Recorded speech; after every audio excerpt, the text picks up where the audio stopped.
Hello दोस्तों, आज हम लोग देखेंगे अध्याय 1 हिस्ट्री का प्रारंभिक कथन, जिसका नाम है क्या, कब, कहाँ और कैसे। इसमें हम सबसे पहले पांडुलिपि के बारे में जानेंगे। पांडुलिपि क्या होती है। ताम्रपत्रों, भोजपत्रों, पेड़ की छाल पर लिखी रहती है, इसी को पांडुलिपि कहते हैं दोस्तों। फिर हम देखेंगे अभिलेख। अभिलेख क्या होता है। अभिलेख कठोर सतह या पत्थर पर लिखा रहता है, इसी को अभिलेख कहते हैं, जो कि गुफाओं में पत्थरों पर लिखा रहता है। पांडुलिपि पांडुलिपि अभिलेख और पुरातत्व से जानकारी मिलती है, ये स्रोत कहलाता है। पांडुलिपियों, अभिलेखों और पुरातत्व से जानकारी मिलती है, स्रोत कहलाता है। इतिहास क्या है।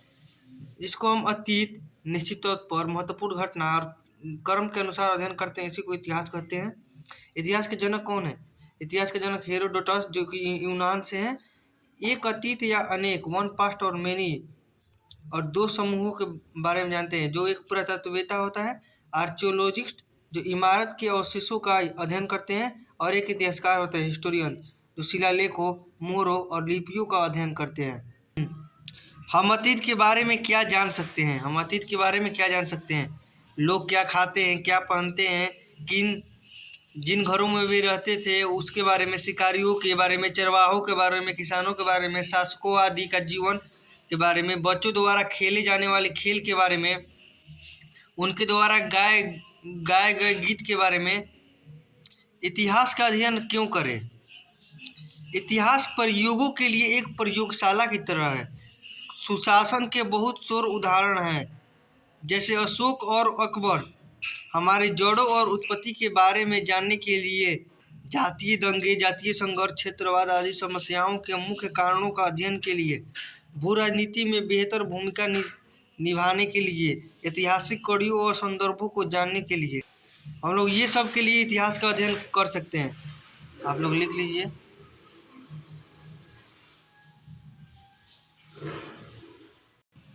अब हम लोग जानेंगे यात्रा के लाभ। संगीत और चित्रकला जैसी कलाएं समृद्ध हुई। भोजन और खाना पकाने की आदतें साझा करना, पत्थरों को तराशने के नए कौशल आना, सांस्कृतिक परंपरा समृद्ध हुई। लोगों के बीच विचारों का आदान प्रदान हुआ। यात्रा करने से लोगों में संस्कृत और चित्रकला जैसी कलाएं के जो आपसी में समृद्ध हुआ। भोजन, खाना पकाने, पत्थरों को तराशने, सांस्कृतिक परंपरा समृद्ध हुई। लोगों के बीच विचारों का आदान प्रदान हुआ।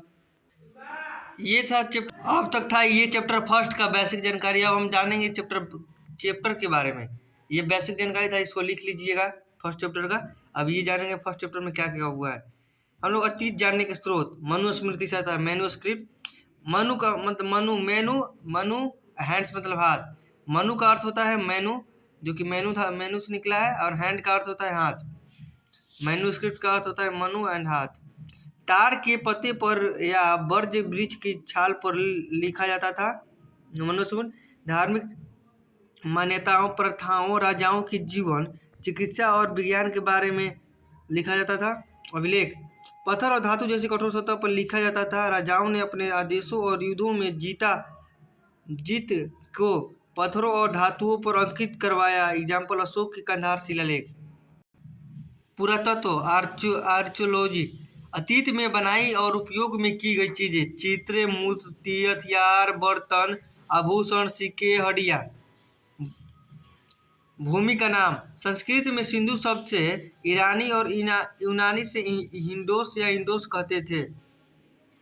संस्कृत में सिंधु शब्द से ईरानी और यूनानी से हिंडोस या इंडोस कहते थे। सिंधु नदी के पूर्व की भूमि को इंडिया कहा गया। भारत। ऋग्वेद में उल्लेख उत्तर पश्चिम में रहने वाले लोगों के लिए समूह के लिए उपयोग किया जाता था। भारत शब्द का प्रयोग किया जाता था। लोग कहाँ रहते थे।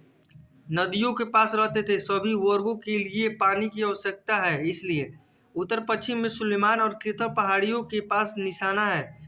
गंगा के साथ साथ महाजनपद के लोग भी वहाँ रहते थे। हिमालय पर्वत और प्राकृतिक बाधा से बचने के लिए भी वहाँ रहते थे। चावल की पहली खेती विंध्य के उत्तर में हुआ। तारीखों का अध्ययन।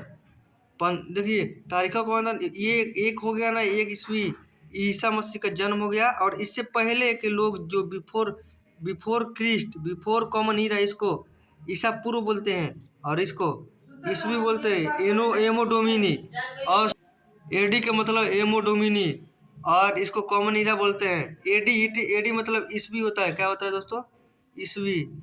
और बिफोर क्रिस्ट मतलब होता है ईसा पूर्व। ईसा पूर्व,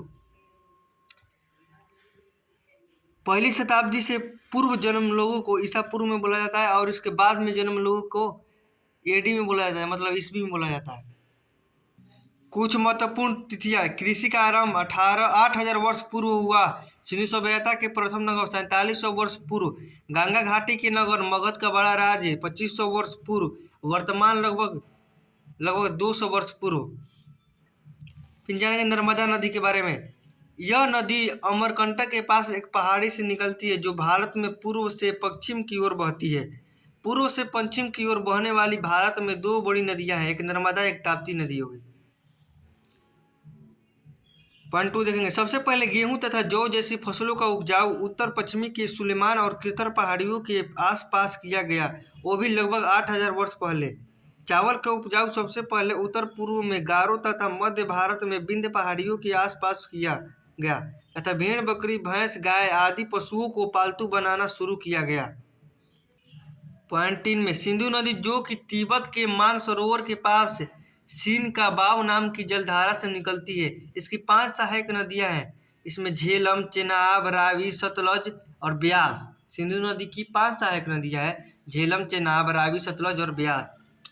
पॉइंट 4, अतीत में जो पुस्तक हाथ से लिखे हैं उन्हें पांडुलिपि कहा जाता है।